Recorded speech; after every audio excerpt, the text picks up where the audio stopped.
নমস্কার বন্ধুরা। Stock MKT এডুকেশনের পক্ষ থেকে আমি গৌর চক্রবর্তী বলছি।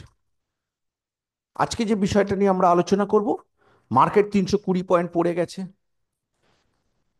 কি কি সাপোর্ট রেজিস্ট্যান্স ভেঙেছে এবং আমরা ক্যান্ডেলস্টিক এবং লাইন চার্টের মাধ্যমে কি করে এটার প্রেডিকশন করতে পারবো সেটাই আমরা একটু দেখাচ্ছি। আমরা একটু তার আগে মার্কেট আপডেট নিয়ে নিই।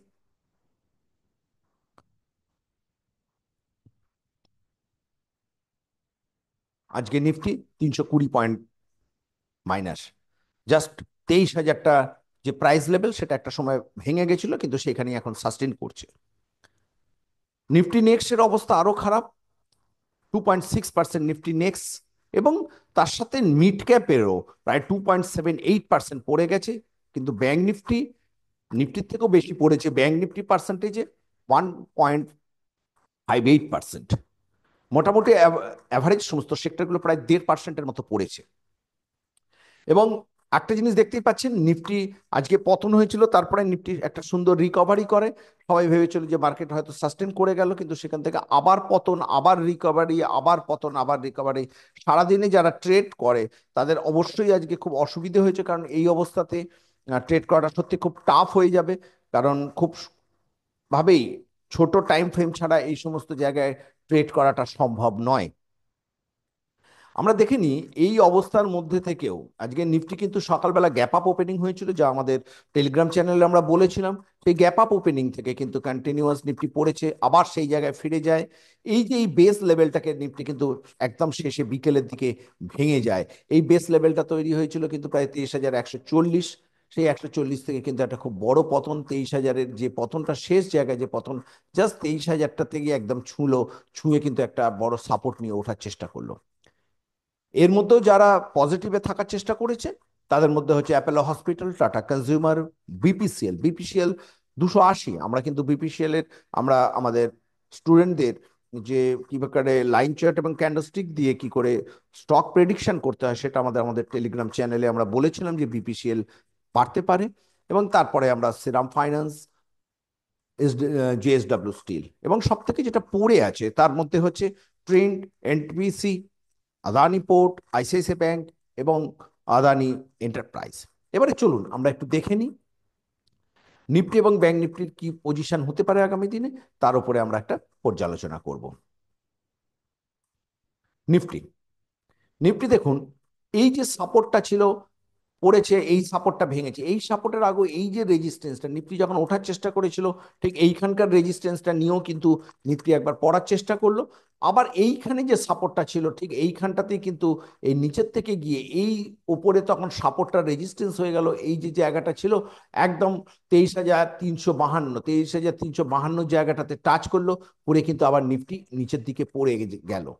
এরপরে নিফটির ভবিষ্যৎ কি? নিফটি যদি এইখান থেকেও আর রিকভারি না করতে পারে, নিফটির এই মুহূর্তে দাঁড়িয়ে আমার মনে হচ্ছে 22,740 বা 22,700 এই জায়গাটাতে একটা নিফটি আসার সম্ভাবনা রয়েছে। সামনে আমাদের বাজেট র্যালি আছে, আমার মনে হয় না খুব বেশি আর পতন আছে নিচের দিকে নিফটির ক্ষেত্রে। তাহলে আমরা আগামী দিনে কিভাবে আমরা এটাকে প্রেডিকশন করব একটু দেখে নিই। আমাদের কিন্তু এই যে লেভেলটা বারবার বলছি 23,350, এই লেভেলটা ব্রেক না করে সাস্টেন করতে পারলে নিফটির ওপরে, নিফটি স্পটে নিফটির ওপরের দিকে ওঠাটা কিন্তু খুবই মুশকিল। নিফটি কিন্তু সেই আগের দিনে যে লো করলো সেই লোটা থেকে টপ খালি এইখানটাতে একটা বাউন্স করলো, কিন্তু আজকের এই পতনটা কিন্তু খুবই বাজে পতন হয়েছে। কালকের দিনটা খুব বড় দেখার, কালকে এইচডিএফসি ব্যাংকের রেজাল্ট আছে। এরা যদি একটু রেজাল্ট ভালো করে একটু দাঁড়াতে পারে তাহলে নিফটিকে এরা ওপরের দিকে নিয়ে যেতে পারবে, এবং অবশ্যই একে সহযোগিতা করছে। এখন কিন্তু নিফটিকে ধরে রেখেছে যতটুকুন, তার মধ্যে কিন্তু এফএমসিজি মেন ভূমিকা পালন করছে। তাহলে আমাদের নিফটি নেক্সট হবে যে 23,351 ওপরে ছাড়া আমরা কিন্তু নিফটিতে নতুন করে ওপরের দিকের কোনো বাইং এর প্ল্যান করতে পারবো না। কিন্তু নিফটি কালকে যদি গ্যাপ ডাউন হয়েও আবার খোলে, এই যে জায়গাটাও কিন্তু 23,200 লেভেলটাও কিন্তু একটা খুব ক্রুশিয়াল লেভেল। এই জায়গাটা থেকেই খালি নিফটি একটা রেঞ্জ করে যাচ্ছে। আমরা লাইন চার্ট এবং ক্যান্ডেল দিয়ে কি করে একসাথে করতে হয় সেটা আমাদের এডুকেশন পারপাসে দেখাই। সেটাই আমরা আমাদের এখানে দেখাচ্ছি যে কিভাবে এটাকে আমরা প্রেডিকশন করব। এরপরে কিন্তু আমরা আমাদের আসছি ব্যাংক নিফটির ক্ষেত্রে।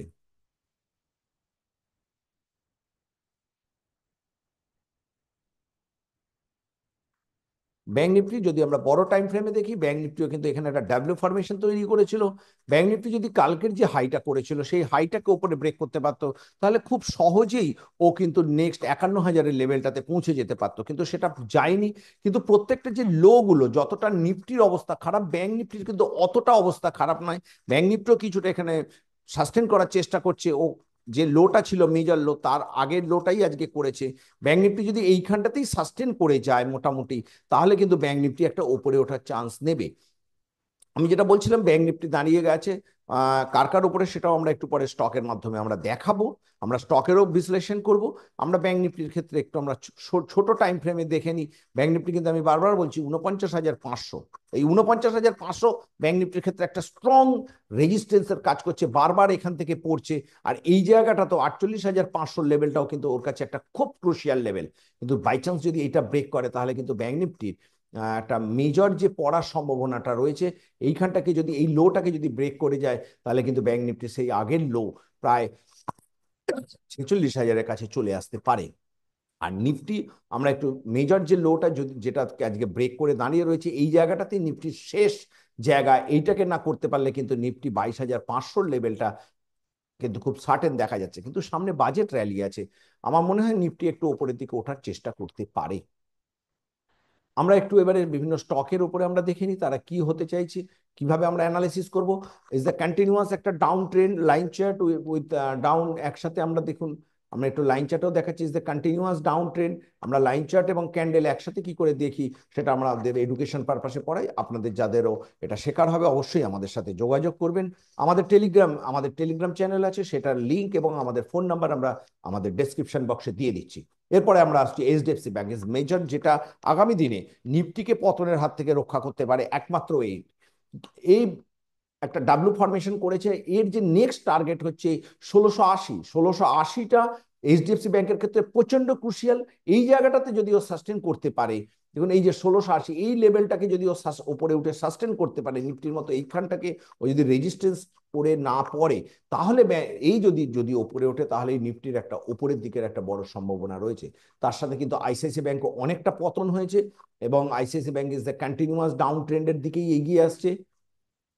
তার সাথে আসছে কোটাক ব্যাংক। কোটাক ব্যাংক কিন্তু অনেকটা উপরে উঠেছে কালকে গ্যাপ আপ করার পরে, কিন্তু এইখানটাতে যে ক্রুশিয়াল যে জায়গাটা তৈরি করেছে, এখানে ট্রিপল টপ করে, প্রায় ট্রিপল টপ করে ও ফিরে আসছে, লাস্ট দুটো টপ করা করে ওখান থেকে ফিরে আসছে। কিন্তু এ ফিরে আসলে এই গ্যাপটাকে পূরণ করতে আসবে, এই যখন গ্যাপ পূরণ করতে আসবে, তখন অবশ্যই ইন্ডাইসিসের উপরে একটা প্রেশার আসবে। এরপরে আমরা একটু আইটির দিকে আমরা নজর, তার আগে আমরা একটু এসবিআইটাও দেখে নিচ্ছি। এস সরি আইসিআইসি ব্যাংক দেখে নিলাম। আমরা এসবিআই দিকেও নজর রাখছি। এসবিআই কিন্তু অনেকটা ওঠার চেষ্টা করেছিল, আজকে কিন্তু একটা বেয়ারিশ এনগালাফিং হয়েছে। কালকে যদি এই এনগালাফিংটাও ধরে রাখতে পারে নিচের দিকে, তাহলে কিন্তু এসবিআই কে অনেকটা নিচে পতনের জন্য ওয়েট করতে হবে। আমরা এবার একটু আইটি সেক্টরের দিকে যদি দিই, আইটি সেক্টর একদম বটমে দাঁড়িয়ে রয়েছে। টিসিএস, ইনফোসিস একদম বটমে।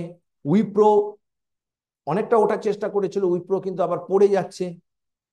আর অটো সেক্টরের মধ্যে মারুতি সবে পতন শুরু হয়েছে, অটো সেক্টরের মধ্যে সবে মারুতি পতন শুরু হয়েছে। তার সাথে আমরা বাজাজ অটোকে দেখে নেব।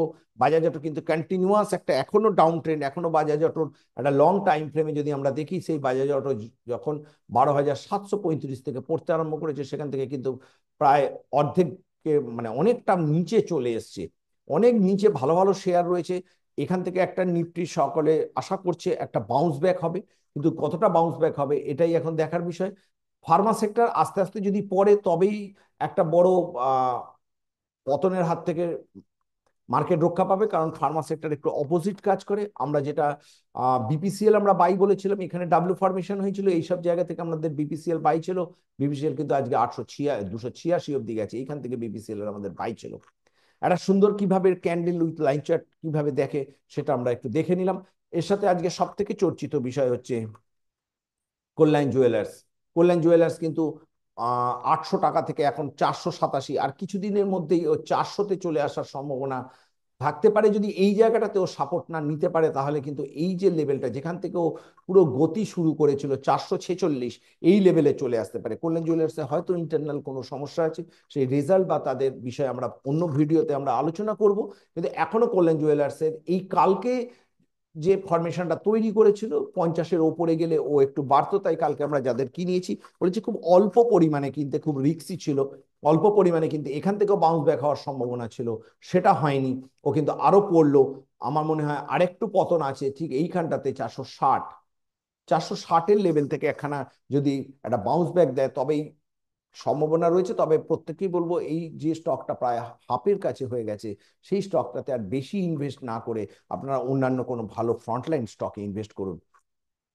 এবং আমরা একটু ইন্ডাইসিসের দিকে আমরা যাচ্ছি, কোন কোন ইন্ডাইসিস আমাদের সব থেকে ভালো এবারে রিটার্ন দিতে পারবে সেটা আমরা কিন্তু একটু দেখে নেব।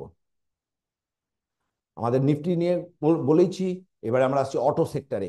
Auto sector is the continuous drag, auto সেক্টরকে উঠতেই হবে এরপরে যদি নিফটিকে বাঁচাতে হয়, নিফটিকে ওপরের দিকে নিয়ে যেতে। ব্যাংক নিফটি কিন্তু আস্তে আস্তে তৈরি হচ্ছে ওপরের দিকে যাওয়ার, নিফটিকে ওপরের দিকে নিয়ে যাওয়ার, তার সাথে এনার্জি সেক্টরও অনেকটা তৈরি করে ফেলেছিল। এফএমসিজি, এফএমসিজি একটা বড় ভূমিকা আগামী দিনে নেবে বলে আমার মনে হচ্ছে। সুতরাং এফএমসিজি যে সমস্ত প্রোডাক্ট বা আপনারা এফএমসিজি ইটিএফ এও আপনারা কিন্তু ইনভেস্ট করতে পারেন। আইটি সেক্টর উপর থেকে অনেকটা পড়েছে। ফার্মা, ফার্মা আমি আগেও বলেছিলাম যে এত উপরে উঠেছে, ফার্মা পড়বে, ফার্মা সব সেক্টরই কিন্তু এখন একটু পড়ে রয়েছে। এবং মেটাল, স্মল ক্যাপ সবাই পড়ে রয়েছে। সুতরাং একটা খুব সুন্দর জায়গা তৈরি হচ্ছে আগামী দিনে নিফটিকে উপরে নিয়ে যাওয়ার জন্য। যারা বলেছিল যে একটু সস্তা হলে শেয়ার কিনবে, তারা এই সময় অল্প অল্প করে ইনভেস্ট করতে পারে। একটা জোন তৈরি হচ্ছে, তবে একটু সাবধানে ইনভেস্ট করবেন। শেয়ার স্পেসিফিকেশন ইনভেস্ট করবেন, একটু রিসার্চ করে করবেন। আমাদের যে ইউটিউবটা আমরা করেছি এটা হচ্ছে পুরোটাই এডুকেশন পারপাস, লাইন চার্ট এবং ক্যান্ডেল একসাথে কি করে দেখা যায় সেটারই ফরমেশন দেখানো হয়েছে এখানে। আর যারা আমাদের এই ভিডিওটা ভালো লাগবে অবশ্যই লাইক কমেন্টস করবেন, এবং আপনাদের পরবর্তীতে কিরকম ভিডিও দরকার অবশ্যই আমাদের কমেন্টস করে জানাবেন। আমরা সাধ্যমতো চেষ্টা করব আপনাদের উত্তর দেওয়ার। আর ভিডিওটা লাইক এবং কমেন্টস করতে একদম ভুলবেন না। যাদের সাবস্ক্রাইব করেনি অবশ্যই সাবস্ক্রাইব করে নেবেন। ধন্যবাদ। আপনারা ভালো থাকুন, সুস্থ থাকুন, এটাই কামনা করি।